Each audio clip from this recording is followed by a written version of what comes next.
What's up, everybody? Welcome to another episode of Games Recap. Hey, good morning, everybody. Glad to be here. Glad to have you with us. It feels just a second ago we were just doing this, but Deja vu. Deja vu. This is Brandon Fan. I'm Larry Charles. And we bring daily news from a game developer's perspective every morning at 10 a.m. Pacific time. Yeah. If you're watching this live, thank you. If you want to interact with us in the future, go to our twitch.tv/blue_champs. Mm-hmm. And if you are watching any second in this and you're like, did I miss another second? You can go to our youtube.com/blue_champs to catch any of our previous episodes. If you want to support us directly, go to our patreon.com/blue_champs. To get this as our next goal, as a game audio podcast, so you can listen to us on your commute, on the toilet, in the shower, wherever you want to listen to our sweet, sweet voices. And also, that Twitch Prime $5 Amazon Prime sitting right there. Yeah, we'll take that. Give it to us, right? You can go become a Twitch Prime member right now. Yeah. And actually, I got a challenge. If we get a Twitch Prime supporter after us saying this, I'm going to bring a $5 footlong for us to split, but I'm going to make a little sign that says sponsored by the person. That would be nice. So if you want to see that sub on that sandwich and slowly eat with your name on it, do it now. Yeah, that'd be great. And if you like any of the shirts that we're sporting, not today, that we normally wear, because it's laundry day today, you can go over to our bluechamps.com/merch. Cool. All right. Now with that out of the way. Now you can hear us. I see our voice like going up and down finally. Holy shit. Thanks for 2 Twitch primers. Yeah. Shout out to Twitch. Now we got to do the sandwich tomorrow. Thank you. All right. Dude, that's so awesome. All right, so Dane Thane and Jarl Thornton, I'm gonna make sure that I bring breakfast while we do this. Yes. That's gonna be cool. Thank you guys. Yeah. We're gonna flag it tomorrow. All right, we're gonna eat that sub tomorrow from end to end. All right, so let's go over today's topic for people who are finally joining us right now. Okay, so let me flash that up real quick. Kablam blam.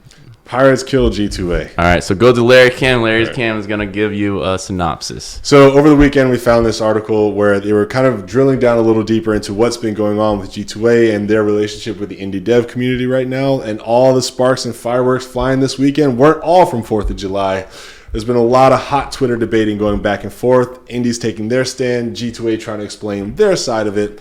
And it all boils down to being about gray market game codes. Now, Brandon, can you tell the good people a little bit about gray market game codes? Because I'm not one to meddle in these areas, but I heard you know someone who knows someone. I know someone that is filth, right? So basically, these are codes that are generated usually through a developer, but somehow the pirators would buy these at a discount or something, or get a hold of them and would basically scalp them and give it to anybody at the lower price. So none of this money, it's different from a Steam sales, obviously, because that money goes back to the developers, at least 70% of it. This goes directly to a third-party non-affiliate. And that's disgusting. And so from what I've read, the popular way is you get fraudulent credit card information to purchase the codes. And before the bank can actually figure out what the hell the code is, Pirater already has 500 codes that they then sell at a significant discount. But according to the developer, they sold 500 copies, so they don't pursue anything yet. And then the scalper is hoping that they've moved the fraudulent keys before stop payment or whatever happens on the bank end occurs. This is some digital spy shit. And people. Go ahead. G2A gets a cut. Yes. If it's sold on their site, they're like, sweet, a sale. Someone bought a legitimate key. Right. They're they get a service. 5 to 10%. Yes. So that is, they've been around for a long time. So going back to the books, imagine how much of that is black market shit. Yeah. I mean, that's a headache. That's a lot. And I guess where I feel bad is from the service provider standpoint, they're like, hey, I mean, we didn't know that they're fraudulent. Somebody came with valid keys and we resold them. That's why we set this up, to be able to offer another way to buy your games, to distribute your games. We get it. I understand. But there is a flaw in the system. And clearly you got to have a better response than the response that the indie community thinks that they have. And the indie community is royally pissed. Well, to the point of saying, just freaking pirate our game if you're going to buy it off of G2A. Right. We encourage you to pirate our game Yeah. if you were going to go to G2A to buy it. And that just blows my mind. Yeah. Because if you were going to G2A, you were like legitimately trying to purchase the game. Yeah. So the indie dev should be like, oh, thank you. That's $10 that we're going to get. But they don't. Yeah. Shit. Yeah, it's a weird way to screw someone for sure. Let's look at this article for more details. So this is the article that we're mostly referencing from.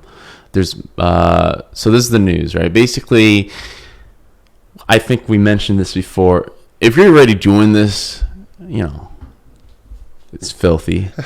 But to do this to an indie developer that every cent literally counts, that's even disgusting. I mean, these games are ranging probably $20 max or $30 when it's really high quality.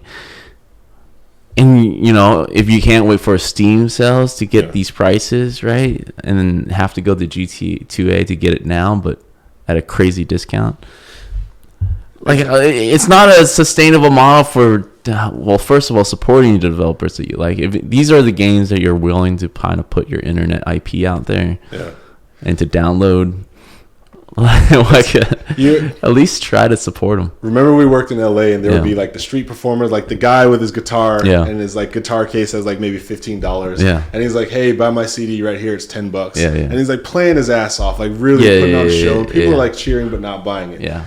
2 subway stops down is the shady guy who's like, "Hey, I got that guy's CD. $2. That's what you're doing. You know what I mean? That's what you're doing. You're the hardworking guy trying to pay his rent, playing guitar, is not getting any cent out of those $2 shady deals from the trench coat. Yeah. And what's worse is the internet. So it's literally you're standing across from this guy scalping his. It's like a click away, guys. Well, I bet you the devs, right? Like they go to G2A and they're like, oh, 280 copies sold. Yeah, pretty much. So, like, what started as a tweet from No More Robots founder, a former Gamma Sutra editor, Mike Rose. Oh, Mike Rose. We're actually having him. Oh, nice. Yeah. Mike Rose is going to be one of our guests in a couple of weeks. I guess we can talk about this. Spiral into a change.org petition for key reseller GTA to remove indie games from its platform. First of all, have you ever done any of these change.org petitions? Do they work, or they just create enough noise? Nice. It feels nice. The closest I've seen one was like something related to the White House, and then they were like, "Oh, we will consider it," or something like that. Right. But I mean, I don't even remember if the Mass Effect 3 ending was a change.org petition. I'm sure it was, and then they changed their ending. So I guess that's the one success case I could think of. But it feels great to see like, oh, this is how much support something has. And so if anything, it's like soft collective bargaining, because the person or the people behind whatever thing you're petitioning see how many people are like adamant for the change. So it creates enough reference points for articles to create buzz, and maybe someone that has power. The PR damage that you absorb when you see like a petition has been sent around 10 million times and signed 500,000 times. I see. That's what you're like. That's the power right there. Yeah, because no one's like really legislating this. Change.org is not like change.gov. It's change.org. Oh yeah, right. So that's the line. Okay. Thanks for clearing that up for me. It's like mall security. Well, it is. Yeah, it's exactly that. So change.org to key reseller GTA remove indie games from its platform. Well, all indie games. A lengthy back and forth between the company and game makers about its effect on indies together. So G2A doesn't work with indie developers to put their game on a platform. It's just whoever puts it up. How does it work? I guess it's because of the reselling and how they're allowing people to upload keys, and those keys end up being fraudulent. It's more screwing the indie developers. But the developer can upload like legitimate their own keys and then sell it through G2A. Right. So as a platform, it does work technically. Like in theory, it works. It's just that there is this one specific part of the system that has a flaw, which is because of if they were to validate a key, that would be literally them like putting the key in. Yep, we can download the game now, but now you can't reuse that key. And there's no way to repackage that EXE. So there's not enough authentication on GTA's part to moderate that. Okay. Like just the way that keys are exchanged in general, I think is just too risky. And because of this like gray market area, I feel like that's why indie devs are like getting pissed about it, is because GTA, even though it's a service and it's a platform and it means well, Mm-hmm. it is creating an avenue for indie devs to lose money that they should be getting. Right. It's just another way that pirates are winning over indie devs or even big devs. Yeah. Okay, so let's look at this real quick. As a kickoff chapter, Rose tweeted about sponsored ads for the No More Robots published game. Descenders displaying a result. Man, it's good that we can actually grill him on this in a couple weeks. Ahead of any store listing where the game's publisher and developer Rage Squid would see a portion of that purchase. He offered the suggestion that people would pirate a game rather than make a purchase from G2A. Something several developers have said their own games. So Mike Rose, to give some context, we're having him on our other podcast, Game Dev Unchained, which is available on audio at any point. Shameless plug. Yeah, well, we're saying right now. Yeah. And at the beginning, we do have a lot of fans from other shows watching Games Recap, but we're at a point where there are people discovering us, not knowing who we are, and actually complaining that we're like bullying against indie developers. It's like, you guys don't know shit. Literally go 2 videos down. It's like, this is all we're about. But anyways, Mike Rose wrote, the reason why we had him invited him on to Game Dev Unchained show is because he went pretty viral a few years back from a game developer conference talk on how the Steam store is irrelevant now for indie developers. It's super hard to market. It's super hard to sell. Right? It's not what it used to be, and he was able to break it down in charts on realistically what an indie developer actually makes their money back, and it's like low percentile, 5% of indie developers actually make their money back, and even lower that actually makes a profit. So that's like over 95% of developers completely screwed. But we kind of know that, right? But he's coming on to talk about that. But it's great to kind of see him in this article, just shitting on people. Let's see. Tweets on the Hundreds by the Point includes both developers and echoing Rose's concern. Published its own lengthy blog post. Wow, he started a revolution. And the common belief that the storefront benefits from illegitimately obtained keys, often at the detriment of game developers' bottom line. In short, GTA asserts that it works with developers to remove keys that devs believe shouldn't be on its marketplace, and says it offers a program called GTA Direct that allows devs to get a cut of third-party sales made on. That's good. That's a good step. It's better than nothing. Better than nothing. Beyond that, it says that only 8% of the games sold on GTA are indie titles to begin with. That's a big chunk. I have a problem with that because that's very misleading. Yeah. Are we talking 8% of $100,000 in revenue? Or are we talking 8% out of 10 million, 20 million in revenue? Like, that 8% means a lot more depending on how big the pool was. That's a still big chunk. It is a big chunk. Yeah. It's more than zero. Yeah. So I'd be upset, especially if you see like how many high volume games go through there, and if there's a way that you can actually track the sales and seeing these products. Right. If you can estimate the volume that they're doing, that 8% could be gargantuan, or it could just be like, But either way, stolen money is owed money. Right, exactly. And you can kind of see how GTA kind of deflects, like, or underplay how big of an impact this is, because obviously their store is in question. I would have left that out. Yeah, I would have left that out because they led in with something strong, very strong, and they ended. But it's only 8% of our store. It's like, what? Why did you have to include that? Everybody was on your side, and now everyone's like stopping. It's like, what? What'd you say? What the fuck did you just say? I wonder how it would be if they actually put the number. We're only talking about $40 million here. Yeah, man. You know what I mean? You guys are getting all upset over $40 million. Even if it's like 8% of 20K. Yeah. Bro, that's a big chunk. If it's 0.8, yes. That's small. Even still. But that's still money stolen. Yeah. I'm positive that if you were to take that sum of money that is owed, that didn't get paid out to the people that should have got it, and then you said, do you want this or is this insignificant? I bet you every single person would be like, hell yeah, I want that money. Yeah. That is smart, though. GTA Direct allows devs to get a cut of third-party sales made on the platform. That's smart. That's better than GameStop, so I give them credit there.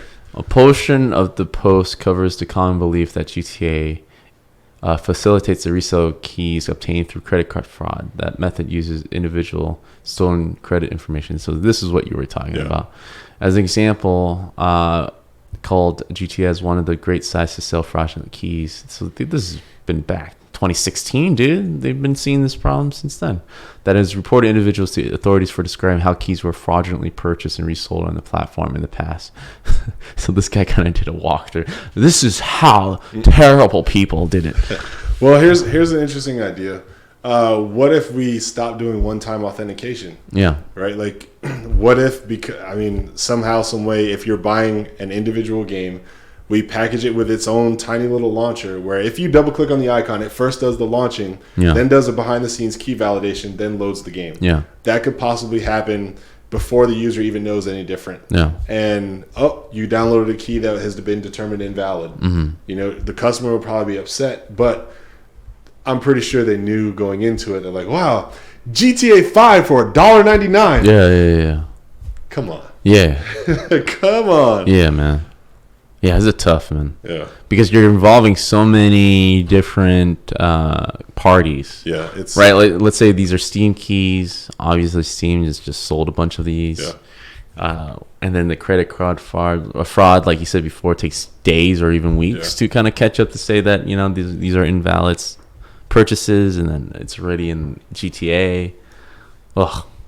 Yeah, there's too many different people to expect them to work in tandem and figure this out. And where I stand on this right now is it feels like G2A wants to do the right thing. It feels like they want their service to be legit. They want indie developers. If you ask them to just throw away 8% of their money, they wouldn't do it. Yeah. Right? So to look at indie devs and say it's only 8%, they're not going to throw away 8% of their money. Yeah. They still want that indie community to exist on their platform. Of course. So I feel like they want to do the right thing. They're just kind of in a jam right now because the way that their business operates. I mean, it's automated. Exactly. Yeah. They can't tell. They don't have a way of verifying that's strong enough that will prevent this situation. How do games usually deal with, because games are usually like in-store currency are probably the closest that has selling used items. Is there instances like this in WoW or something that people would sell fraudulent items or like would pirate items? What's a similar situation? It's harder in WoW because WoW, from what I know, you're like renting from Blizzard, right? Like Blizzard has all the data. Blizzard controls everything. You have access to the data that you have generated for your account. Right. But for all intents and purposes, they still own your account. The closest I ever got to this was gold farming. But even in gold farming, nobody was duplicating golds. Yeah. Sometimes there were bugs or exploits where like, people were able to get duplicate things. But that's like, obviously it gets patched out as soon as it's discovered. But gold farming is still, you have characters that are actually killing the mobs to get the gold. Yeah. But then you sell the gold like extra cheap because in, wherever your gold farm camp is set up, the hourly rate to work is way less than the amount that you're going to pull in USD when you sell the gold. Right. But even then, you still had legitimate accounts that were playing the game, farming the money that was then resold to another. What was the illegal part of that? It's just too much labor? Gold farming? What was the controversy behind that? Gold farming is just illegal because it's against the EULA for World of Warcraft. They don't allow you to do that. But it's actually not illegal. It's just having a bunch of workers. The cops will never show. Exactly. Yeah. It's legitimate accounts, right? People behind it, sure, playing the game, killing the mobs, getting the money. But then you're like, hey, I'll pay $50 for 200,000 gold. And they're like, great, because it only costs us $14 to get it. Mm-hmm. So they make that transaction. They send you that gold. Mm-hmm. It's just illegal to Blizzard, but actually you can't get arrested for gold farming. I see. Yeah, I'm just trying to think of a similar instance where you're reselling digital goods. And then, because that, like you said, is a system that would apply to G2A, kind of controlling like Steam codes. The closest, I don't want to say music, because music was people were copying free music instead of paying for it, right. Whereas this is like people are getting a duplicate item with a fraudulent method and then reselling that item. I don't recall. So this is a new problem. This is kind of new. It's kind of new. But it's new for games, but it's not new for credit card companies. I'm sure people do fraudulent credit purchases all the time. Yeah. And they try to get ahead of that. Yeah, but I'm sure like big games have had this problem before, right? Every game. Oh, for sure. Yeah. Like G2A even though 8% is just indie, how that many other 92% is like your Sony, Microsoft, type Ubisoft. of games, right? They're still dealing with this problem as well. That was the $199 for GTA problem. Mm-hmm. So those guys are like, fuck, we're missing $40 every time somebody steals this. Right. So they're probably just as pissed, to be honest. Yeah, and this is why like a lot of software companies are trying to go towards the subscription model. Mm-hmm. It's the easiest way to provide a gate and have control over a system. And no one's out there selling Netflix code or anything, right? And honestly, it would actually solve a lot of the issues. You know, I have a friend that used to pirate movies all the time. Mm-hmm. But because of Netflix, you know, why bother? Yeah. It's so much easier just to have a $10 subscription. In music, too. Because of the music, gigabytes that you would load in your iPod or phone, it's so much easier just to subscribe to a service. I remember people telling me that, like, I pirate because of the convenience. And I will say, like, I'm surprised to see, I don't see any more of those big black CD binders laying around all my friends' houses like I used to 10 years ago, where it'd be like, oh, you guys want to watch Friends? I got the whole collection. Yeah. Now it's like, oh, you guys want to watch Friends? Pop on Netflix. Yeah. So, yeah, I get it. Yeah, I can see that. I think that this is just going to be a tough issue for a G2A to solve. If they really want to make good with indie developers, mm-hmm. I don't know what their operation's like. I'm sure they have money, right? I'll say this. They would, like G2A Direct could be an indie hosting type of platform. Yeah. I will say this. If you want to solve this problem, pun intended, you got to close the valve from where all fraudulent data is flowing. Right. Wherever the pirate is going with the fraudulent credit cards to acquire the game codes, that is where the focus needs to be. Not on the reselling site, because that's an honest business.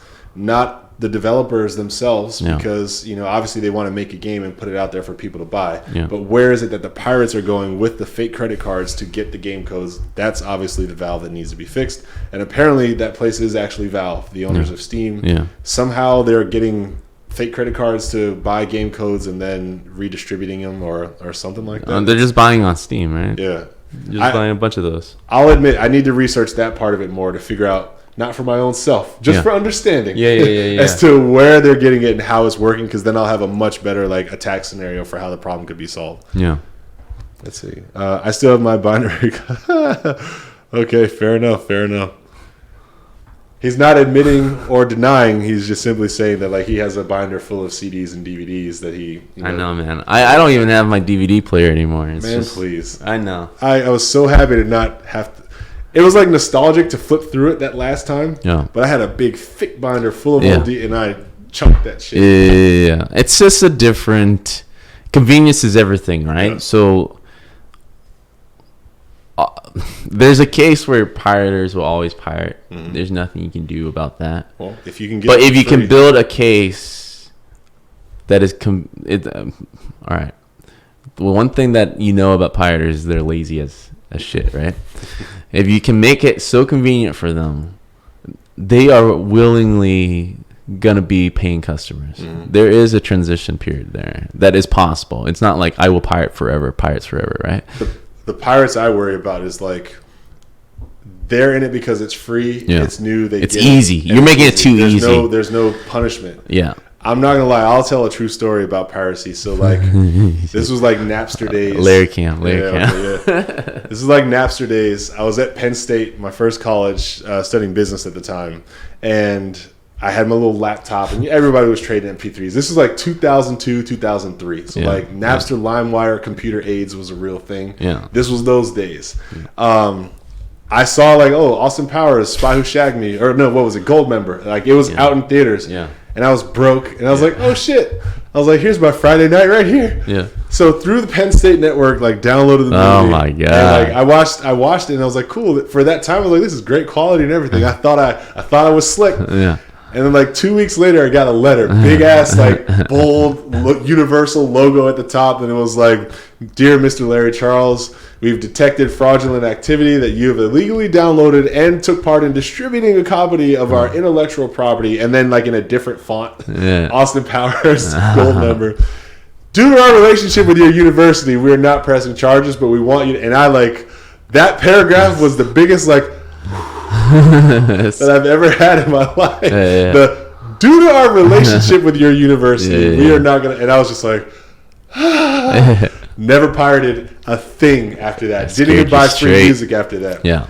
Well, it's just, I had respect, and I knew that I knew what I was doing was wrong. And I had the mindset of I'm just one person. They're still going to make their hundreds of millions or whatever. There's a lot of people who take that mindset of they're not going to miss my $8. Yeah. I got a letter. It was stamped. Yeah. It was fucking signed. Yeah. It was on nice paper, nice envelope. Someone took the time. Bro, they wanted their $8. Yeah. They wanted their $8. Definitely. That's funny. To be fair, man, it's probably the 100th letter that day at a university. So they're probably used to that. You always get a few warnings. Yeah, they're not gonna. They're not gonna sue everyone because that will $8 versus sue everybody. Yeah. They're not going to. Yeah. But that letter was effective, at least in my case, because I knew I was doing wrong. Well, now you're being watched. And now that too. But even then, like after I was off their network, even after learning about VPN and all that stuff, I still prefer to pay the content makers because I now am a content maker. Yeah. So it hurts more. I feel for them. Yeah, I'm the same. It's like if I see another guy get kicked in the nuts, I hurt because I'm like, ooh. Yeah. Sorry, brother. I'm like the Daredevil approach. It's like, I got to try harder. I'm like the Bond guy who's like, I got to sneak in better. They know I'm here at Penn State. All right. But Starbucks. I got 5 roommates. Any one of them. I just got to sound. Can I act? I can totally act on the phone.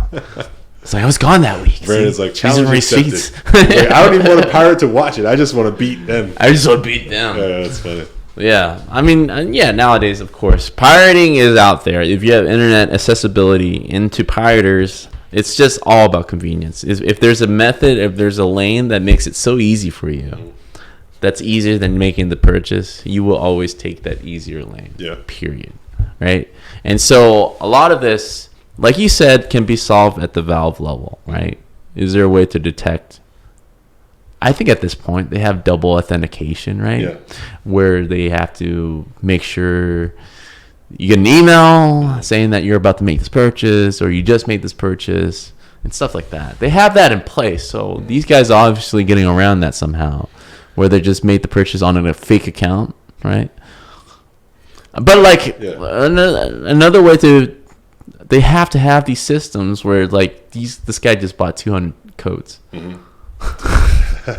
It's like, that's odd. He just uploaded 200 codes of an EA game, and the name is Dizzy Do Bad. 399. That's on the Steam. Totally sounds like EA. That's on a Steam side and on the G2A side, right? Yeah. So for them to authenticate it, like, are you the developer? Who are you? You're a third party? Where's your website? Actually, that's a good question. Yeah. Can you even I think I can buy 4 copies of a game through Valve's friend thing. Yeah. And I can obviously buy 1 copy for myself or gift a copy, but I've never tried to do a bulk.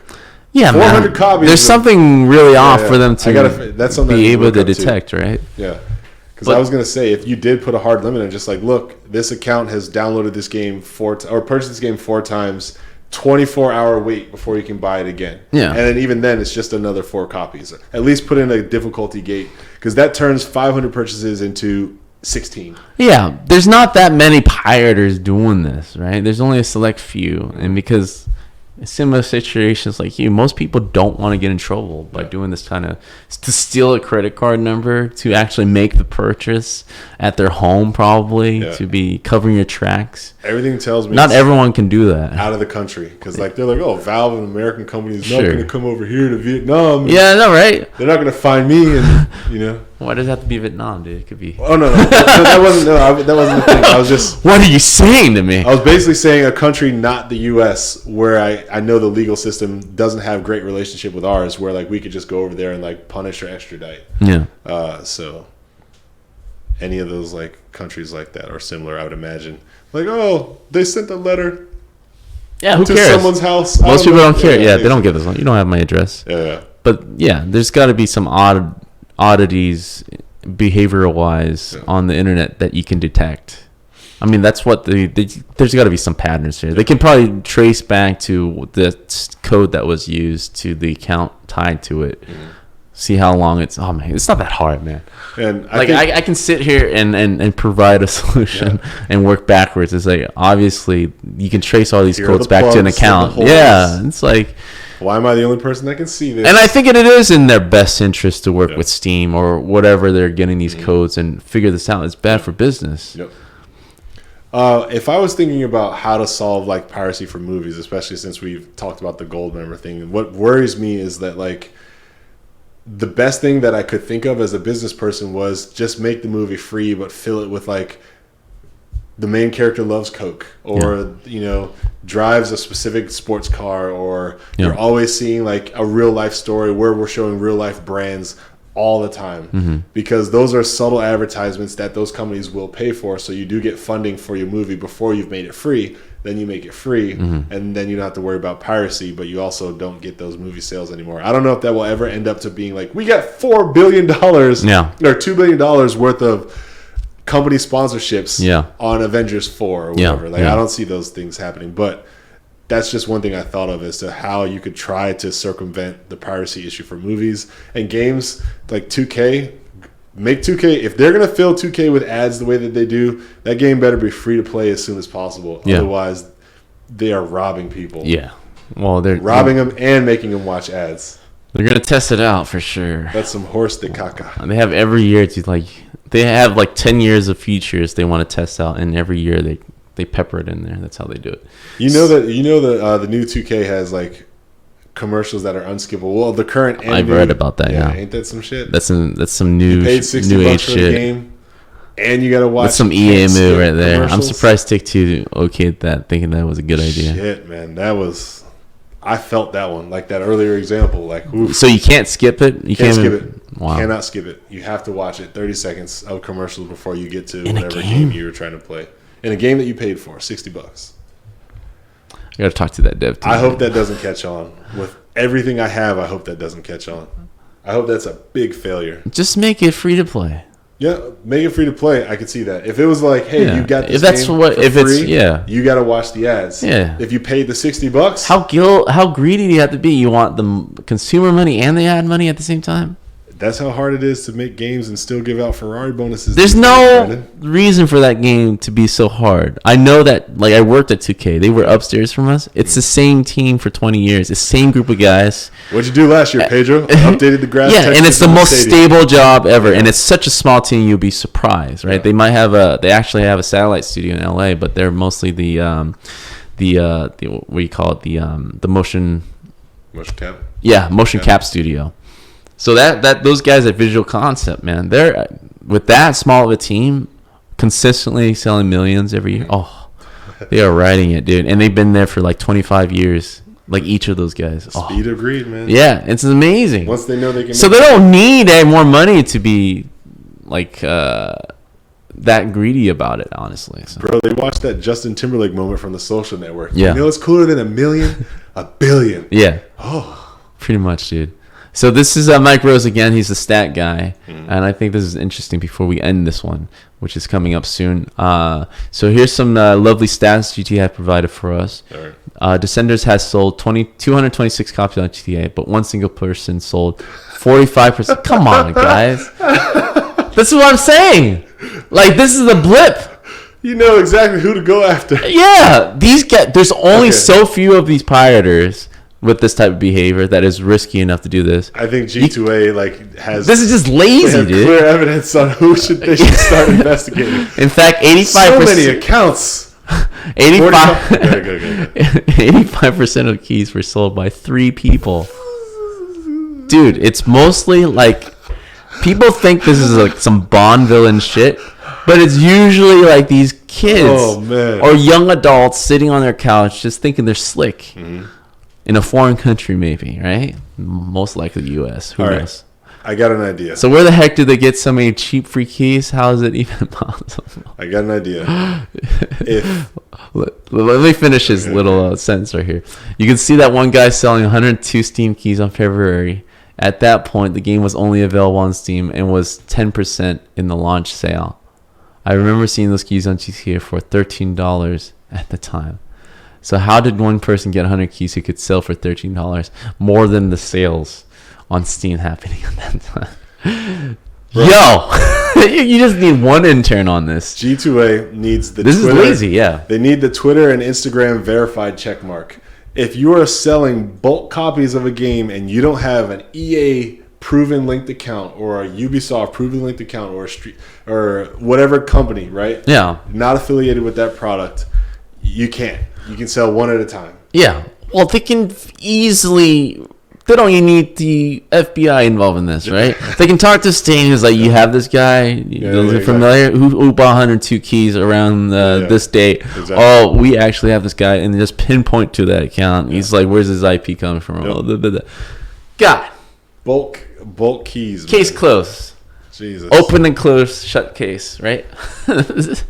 That's insane that they dragged on this long. And it is pretty lazy for them to say this only accounts 8% of our problem. I didn't know it was that obvious. It has to be, right? Well, but I mean, like, so I didn't get down to that graphic. But even without looking, I hypothesized, right? Of course. You knew there was whales. There had to be whales. There had to be definitely huge whales that you're not tackling. Oh, my God. No one's selling, these guys, because I have friends that are pirators, that are the laziest types of human beings ever, and it's all because of convenience. Is why they're pirating is the first step. Second step is to sell and scalp products, right? That's a different level, right? It's beyond filth. But getting that one free copy for yourself versus exploiting. But like if you want to really cover your tracks, right? You would create 1,000 accounts, and each account you buy one, and then you gotta go on a VPN service to make sure that when you're none of them are doing this, right? They're just like, conveniently, I got a credit card, I'm gonna buy 100 right now, and then I'm gonna disperse it, unload on G2A by the afternoon, grab a pizza. I would imagine they're still doing multiple accounts, but more like burner accounts. Like one account loads up as much as it can on Steam, to then my still active G2A account that unloads as much as it can until I get found out, and then just restart the process. Exactly. I don't know from experience. Exactly. All right, man. So that pretty much ends our thinking on the subject. If you have further comments, check the comments. We are ending our live stream and starting our next show, which is Invisible Walls, with a guest, Tav Shande. But stay tuned for that for the next 5 minutes. If you want to support us on patreon.com/Blue Champs, go over there and give us some money, because then this will become an audio podcast as our next go, which I think you would thoroughly enjoy. And go to our youtube.com/Blue Champs. And because we have 2 Twitch Prime during this podcast, maybe that's a thing. Every day we proclaim something that we'll do the next day. We're going to have a sub sandwich tomorrow morning. I'm straight up doing it. With your name flagged into it. The people showed up, so I'm doing it. All right. So, I guess we can leave it. Oh, man, Akil would hate that. Leave that for the week and just start staking names. Well, no, because like, it's pretty damn disgusting. No, like the sandwiches tomorrow are going to be provided by the 2 people who joined today. Right. And so I'll just. It'll be a new sandwich. Exactly, it'll be a new sandwich. All right, I like that. And then if we get to a point where we have more subscribers than sandwiches, it's just going to be a lottery thing. Like, hey, this one by that person, that one by that person, and 80 other people. Thank you very much. Yeah. Well, thank you so much for joining us. 10 a.m. every day. We pick a topic. If you want to propose a topic, go over to our Discord or during our live chat. We'll read it.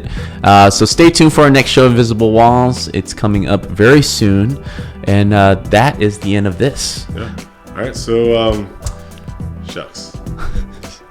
When you did your sales recap. Got him.